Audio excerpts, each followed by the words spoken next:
Everybody, this is Dave here again, and can you believe it? We've got an awesome guest with us once again, Mr. Daren Swanson. Yes, live from his Thanks for having me. studio home location. Yep. So Daren is one of our fantastic youth leaders. Back in the day when I was a youth, he was a youth himself, and he was a youth leader back then as a young man, and we're so grateful that he's part of our team, and now you have a chance to get to know Daren a little bit better. So I've got some one answer, yes or no, or one word questions here from Daren, and so we'll just run through some of these, and I'm going to learn along with you. So Daren, what's your favorite day of the week? Friday. Okay, your favorite city in the U.S. besides Mora? My favorite city? Yep. San Diego.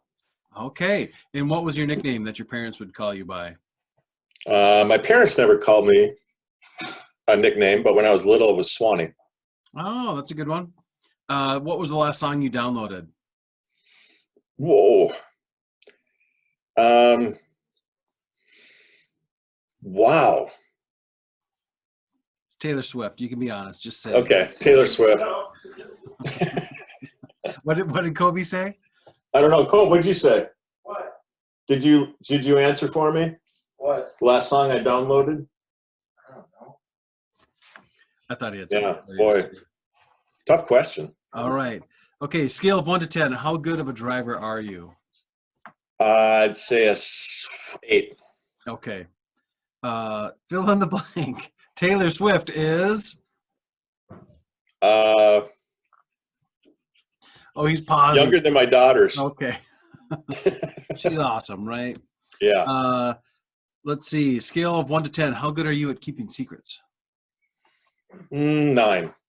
Okay. Ariel or Jasmine?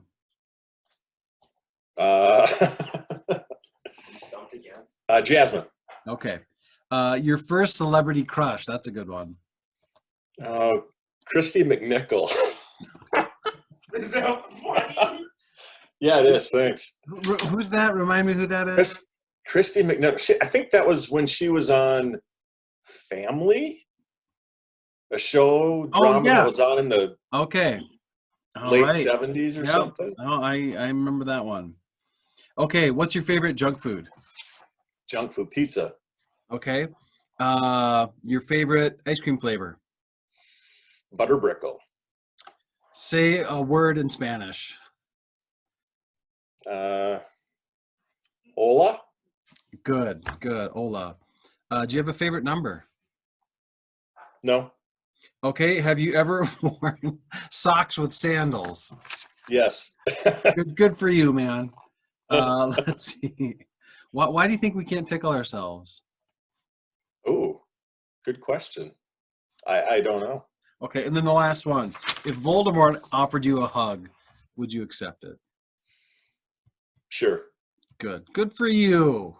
You know, everybody needs love. Yeah, he's the Dark Lord, but he doesn't have to be. You know, he can cheer things up a bit. Mm-hmm. Well, now you've got lots of experience as a youth leader, and I'm sure many memories. Do you have some of your favorite moments or funniest moments that you'd like to share over the, Sure. your history of leading youth? Yeah, there's been a lot of funny ones. Probably my favorite, though, involved your brother, Ryan. My internet connection is unstable. Yeah, you. Let me know if I. Well, you're frozen. I'm not sure how to record. Okay. Oh, you're back. Okay, I'm back. Yeah. So Ryan, I was helping Brent out, and it's when Brent and Becky lived in the youth house, which eventually got moved out, and that's where Derek and Christy lived. Yep. And for some reason, he had to leave. I don't know what his reason was, but that's no big deal. I was in charge. And Ryan was having car trouble. I think he and a couple other youth, whatever. And so, long story short, no cell phones, just the landlines. Right. And I said, yeah, that's fine. I'll come out. Where are you? And he's like, 5 miles south of town, or 5 miles north of town. I said, okay, what are you driving? Blah, blah, blah. So I got in my car and I took off, and no sign of him.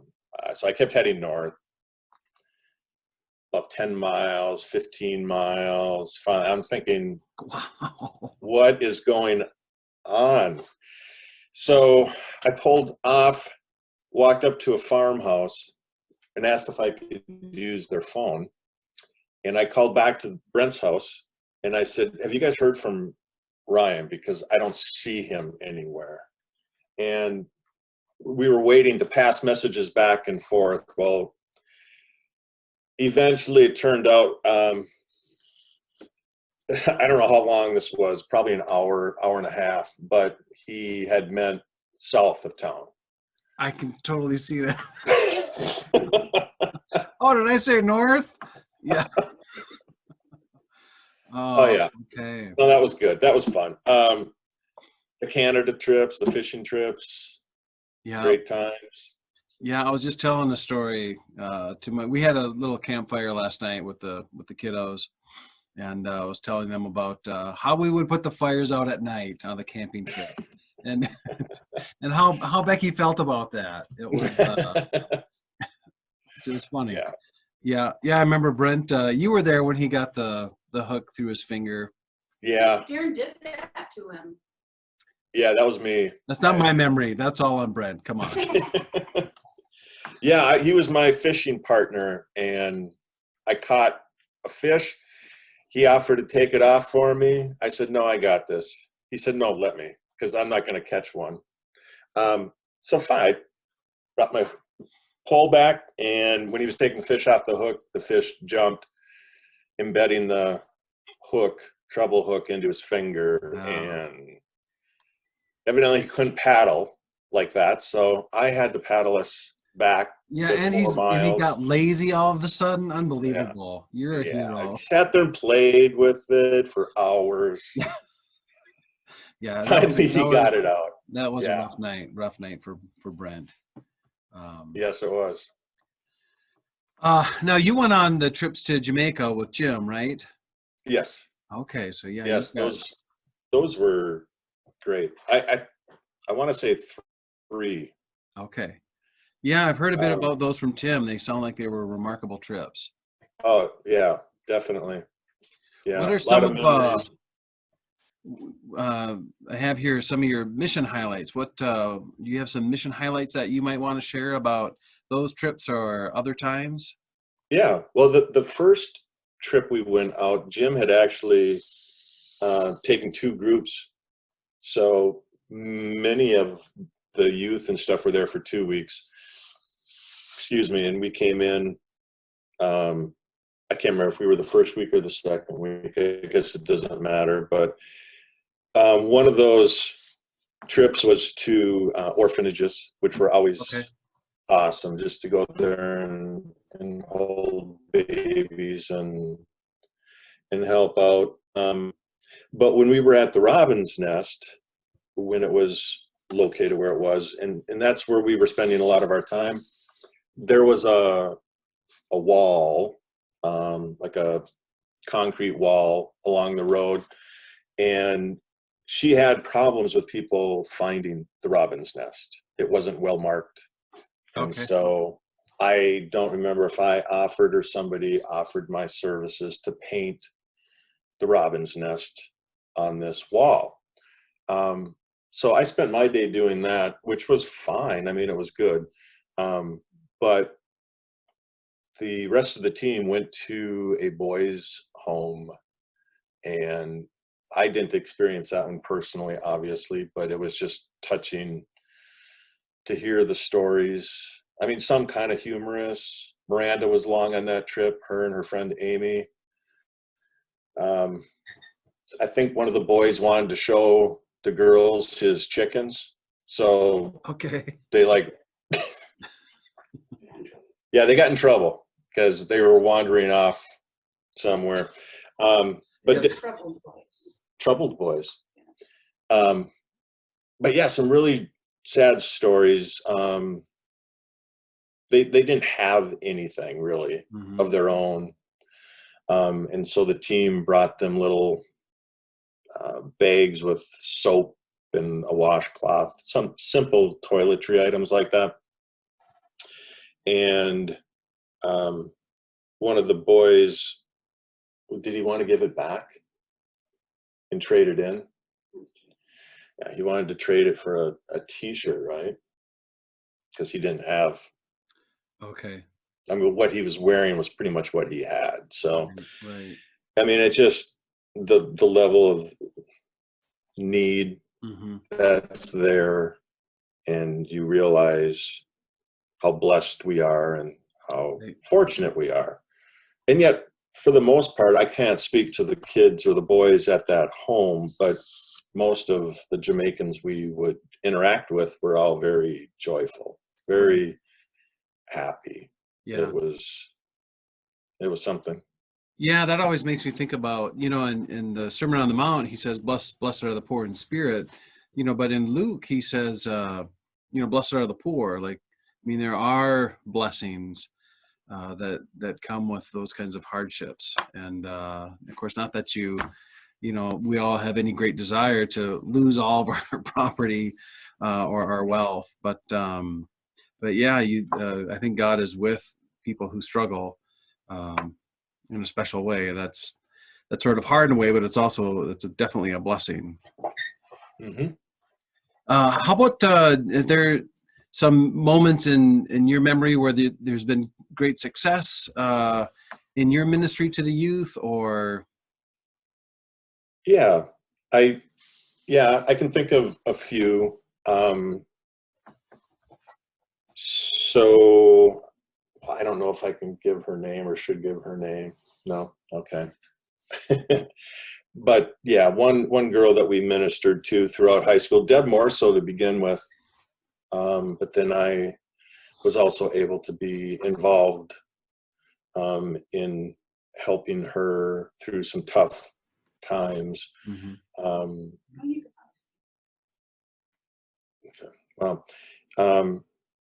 she was, I mean, when you look back, it's just astounding how changed she is, how God has worked in her life, and I consider it a blessing to have been a small part of that. Debbie was more influential in her life than I was, but still, I consider her my fourth daughter. Okay. And there was always one or two kids that I felt drawn to or that I could connect with. And they were usually, I don't know, kids that ordinarily wouldn't fit in, maybe. They were just looking for someone who would spend time with them and who accepted them, and got to be close with a number of those youth as well. Unfortunately, I don't stay in contact with them. I hope that what we did there as a ministry made a difference, a lifelong difference. Yeah. Yeah, I mean, it can become a family in a very real way, where you develop these close connections, and it's hard being apart. This last month, it's over a month now, right? We're coming up on 2 months. Has been challenging. Like today, I think with, yesterday it was like we lived in Southern California. The weather was so beautiful. And then today it's like we're, in Seattle, and that, I was just praying about my attitude and my spirit today. Just, because it gets discouraging, and I really look forward to coming back together as a group. So hopefully those days aren't too far away. I guess we'll know more here on Monday. Definitely. You freeze up, Daren, sometimes. Did I? I'm not going to say it's like you're on I just drugs, hold really still. but yeah, your speech kind of slurs, and then you get stuck in this pose. Yeah, sadly that's not the internet. Yeah. Cool. Well, is there any message you want to share with the youth and Facebook land before we conclude? Yeah, just ditto to what you said about missing being with them, missing their faces, laughing with them, just spending time with them. So hopefully that will change soon. Yeah. Like the lock-in. We missed the lock-in. I know. And maybe we can. We'll just have to reschedule that. We'll have to make it happen. Have to make up for lost time. Toby had that memory pop up on his phone. He had to show me from 2 years ago. Okay. I think it was Ariella tobogganing down the basement stairs. Wow. Okay. A little wipeout at the bottom. That's I hadn't heard about that one. That's good. To make a few phone calls. That wasn't sanctioned, evidently. Right. Yeah. Well, if no one got hurt, then that's I guess it's all right. That's right. Yeah.